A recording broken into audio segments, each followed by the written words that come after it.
Track boys, морской цели, крылатыми ракетами ООН.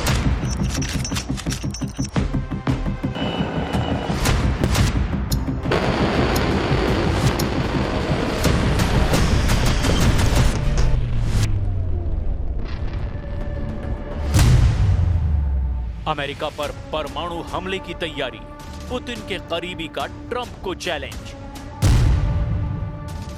जरा कल्पना कीजिए, रूस पर अमेरिका समेत नेटो और यूरोप के सभी देश मिलकर बेहद सख्त प्रतिबंध लगा दें, भारी टैरिफ से रूस की अर्थव्यवस्था की कमर तोड़ दें, नेटो के हथियारों से ज़ेलेंस्की रूस के शहरों को तबाह करना शुरू कर दें। ऐसे हालात में पुतिन का रूस आखिर क्या करेगा? क्या वो अमेरिका, नेटो, यूरोप और यूक्रेन के सामने सरेंडर कर देगा, या फिर रूस एक ऐसी जंग शुरू करेगा जो अमेरिका समेत दुनिया के आधे देशों को तबाह कर डालेगा? ये सवाल इसीलिए उठने लगे हैं कि जिस तरह से न्यूयॉर्क में यूएन में ट्रंप ने रूस के खिलाफ जंगी मोर्चा खोला है, उसके बाद पुतिन, उनके करीबी और रूसी जनरलों के तेवर पूरी तरह से बदल चुके हैं। रूस के पूर्व राष्ट्रपति और पुतिन के बेहद करीबी दिमित्री मेदवेदेव ने ट्रंप को सख्त चेतावनी देते हुए इशारा किया है कि अगर रूस पर सख्त प्रतिबंध लगाए या फिर हैवी टैरिफ लगाया तो फिर रूस मजबूर होकर अमेरिका से सीधी और निर्णायक जंग करने को मजबूर हो जाएगा। पूर्व रूसी राष्ट्रपति दिमित्री मेदवेदेव ने ट्रंप प्रशासन को चेतावनी दी है कि संयुक्त राज्य अमेरिका और रूस के बीच सीधे संघर्ष का खतरा बहुत ही उच्च स्तर पर पहुंच चुका है। इधर रूस के खिलाफ ट्रंप के बयान से गदगद ज़ेलेंस्की ने भी ऐलान कर दिया है कि वो नेटो के हथियारों के दम पर रूस से यूक्रेन की वो सारी जमीन छीन लेंगे जो रूस ने पिछले 3.5 साल में यूक्रेन से छीनी है। ऐसे हालात में वॉर एक्सपर्ट्स का साफ कहना है कि ट्रंप ने अगर नेटो और यूक्रेन के साथ मिलकर रूस के खिलाफ मोर्चा खोला तो फिर तीसरे विश्व युद्ध में परमाणु हथियारों का जमकर इस्तेमाल होगा, जिसमें कई देशों का तो वजूद ही मिट जाएगा।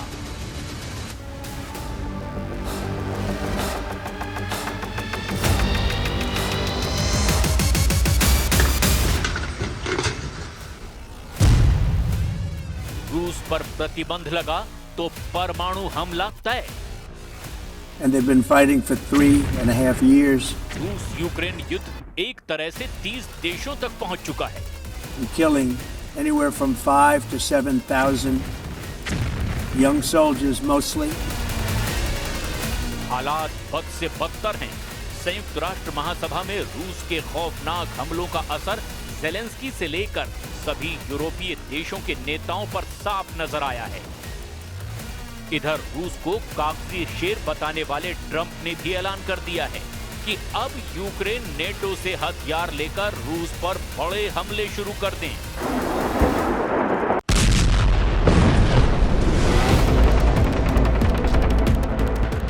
यानी ट्रंप रूस के खिलाफ अमेरिका को सीधी जंग में झोंकने से बचा रहे हैं, लेकिन यूक्रेन के कंधे पर नेटो की बंदूक का इस्तेमाल करके रूस को तबाह करना चाहते हैं। जबकि रूस ने दो टूक कह दिया है कि रूस टाइगर नहीं बल्कि भालू है जो अपने दुश्मनों को बीच से फाड़ डालेगा। अब आप ये जान लीजिए कि पिछले 24 घंटे में रूस ने यूक्रेन में कितनी भारी तबाही मचाई है। रूस की सरकारी समाचार एजेंसी TASS के मुताबिक, रूस के रक्षा मंत्रालय के मुताबिक पिछले 24 घंटे की लड़ाई में 1495 यूक्रेनी सैनिक मारे गए।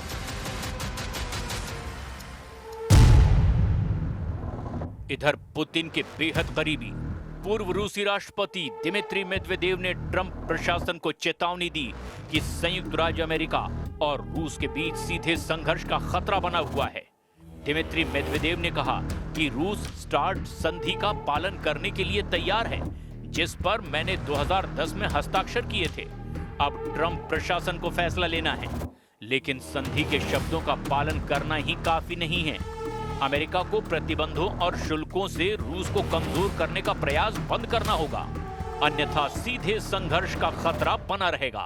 मेदवेदेव, जो इस वक्त रूसी राष्ट्रपति व्लादिमीर पुतिन की सुरक्षा परिषद के उपाध्यक्ष हैं। रूस यूक्रेन युद्ध जो फरवरी 2022 में रूसी राष्ट्रपति व्लादिमीर पुतिन के द्वारा आक्रमण शुरू होने के बाद से चल रहा है, इसने परमाणु युद्ध की संभावना को लेकर चिंताओं को और बढ़ा दिया है। रूस के पास दुनिया का सबसे बड़ा परमाणु भंडार है। इधर ज़ेलेंस्की ने संयुक्त राष्ट्र महासभा में अमेरिका समेत यूरोपीय देशों को चेतावनी दी है कि अगर वक्त रहते रूस को कंट्रोल नहीं किया गया तो रूस पूरी तरह से बेकाबू हो जाएगा। ज़ेलेंस्की को भी ये डर है कि मौजूदा हालात में तो रूस कहीं परमाणु ड्रोन से हमला न कर दे। The facts are simple. Stopping this war now, and with it, the global arms race, is cheaper than building underground kindergartens or massive bunkers for critical infrastructure later. Stopping Putin now is cheaper than trying to protect every port and every ship from terrorists with sea drones. Stopping Russia now is cheaper than wondering who will be the first to create a simple drone carrying a nuclear warhead. So we must use everything we have together to force the aggressor to stop. इधर दूसरी तरफ Trump के बयान से Zelensky के Ukraine ने रूस पर हमले बेहद तेज कर दिए हैं।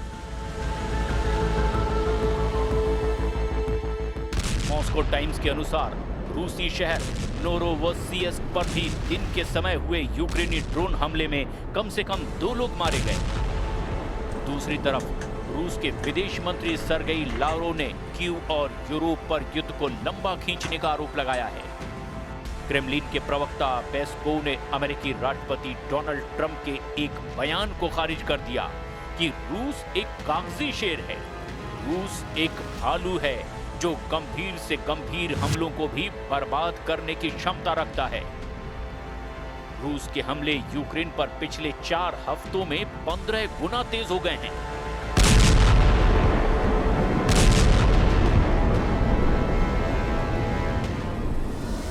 अब आप जरा इस वीडियो को देखिए जो कुछ हफ्तों ही पुराना है। यूक्रेन, अमेरिका और नेटो देशों से भीषण तनाव के बीच राष्ट्रपति पुतिन ने एक नई बोरी श्रेणी की परमाणु ऊर्जा से चलने वाली पनडुब्बी युद्ध में लॉन्च कर दी थी। रूस की नई न्यूक्लियर सबमरीन कन्यास पोजर्स्की के ध्वजारोहण समारोह में राष्ट्रपति पुतिन पूरे जोश के साथ शामिल हुए। पुतिन ने दावा किया था कि रूस की नई न्यूक्लियर सबमरीन कन्यास पोजर्स्की स्टेल्थ, ताकत और लंबे और भीषण युद्ध के लिए तैयार की गई है।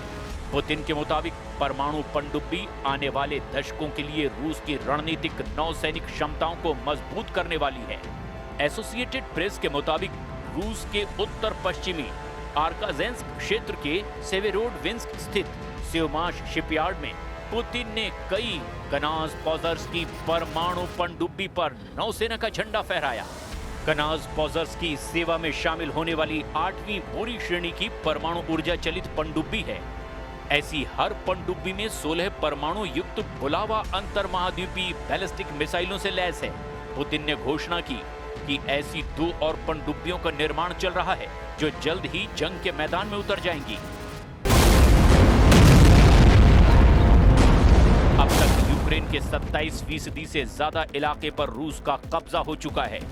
यूक्रेन के ज़ापोरिज़िया, खेरसोन, लुहांस्क और खार्किव पर रूस का कब्जा लगभग हो ही चुका है।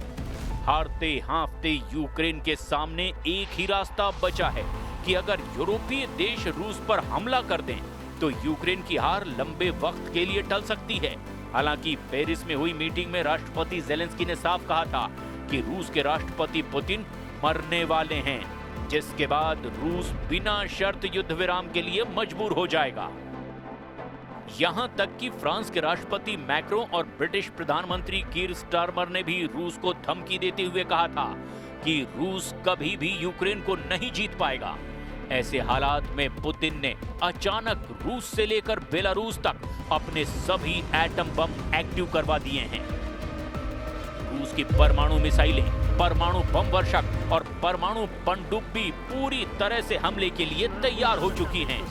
हालात ये हो गए हैं कि राष्ट्रपति पुतिन खुद रूस की एक परमाणु पनडुब्बी में पहुंच गए और कमांडरों को साफ आदेश दे दिया कि परमाणु हमले के लिए पूरी तरह से तैयार रहो।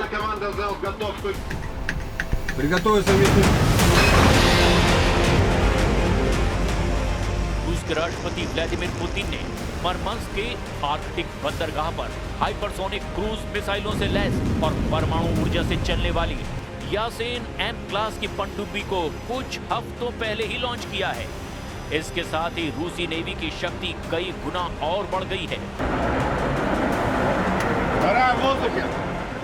पुतिन ने 2025 में ही मार्च के महीने में दावा किया था कि रूस की पर्म नाम की ये रूसी परमाणु मिसाइल पलक झपकते ही यूरोप को अपनी जिरकॉन हाइपरसोनिक क्रूज मिसाइलों से तबाह कर डालेगी। रूस की जिरकॉन हाइपरसोनिक क्रूज मिसाइलों को बेहद घातक माना जाता है। उधर दूसरी तरफ नेटो ने तेजी से रूस के मुकाबले की तैयारियां शुरू कर दी है। जो दावे किए जा रहे हैं वो भी हैरान करने वाले हैं। रूस के हाथों यूक्रेन की तबाही और बर्बादी को देखने के बाद से यूरोपीय और नेटो देशों के सामने सिर्फ एक ही रास्ता बचा है, या तो रूस से सीधी जंग करो या फिर अपनी जान बचाकर वहां से भागो। पेरिस, लंदन और ब्रसेल्स में नेटो और यूरोपियन यूनियन की मीटिंग में ये बिल्कुल साफ हो चुका है कि यूरोपीय देश किसी भी कीमत पर पुतिन की शर्त पर सीज फायर नहीं चाहते। हालात ये हैं कि अब पोलैंड तीसरे विश्व युद्ध का पहला हेडक्वार्टर बन गया है। नेटो की तरफ से पोलैंड रूस को सीधी चुनौती दे रहा है, ऐसे दावे किए जा रहे हैं। वहीं बाल्टिक देश एस्टोनिया, लातविया और लिथुआनिया भी रूस के हमलों से निपटने के लिए अब एड़ी चोटी का जोर लगा रहे हैं। दावों के मुताबिक पोलैंड में 1,20,000 नेटो सैनिक जमा हो चुके हैं। फ्रांस के स्पेशल फोर्स के लगभग 6,000 स्पेशल कमांडो पोलैंड में मौजूद हैं। इधर रूस ने बेलारूस में अपने स्कंदर मिसाइल 5 महीने पहले ही तैनात कर दी थी। खबर यह है कि अगर पोलैंड की तरफ से रूस पर हमला होगा तो बेलारूस की तरफ से यूक्रेन पर रूस और बेलारूस की सेना मिलकर बड़ा हमला कर देगी। नेटो की इस चाल पर ट्रंप की मुहर नहीं लगी है, ऐसा दावा किया जा रहा है। लेकिन अब देखना यह होगा कि नई परिस्थिति में रूस अमेरिका और नेटो से कैसे निपटता है।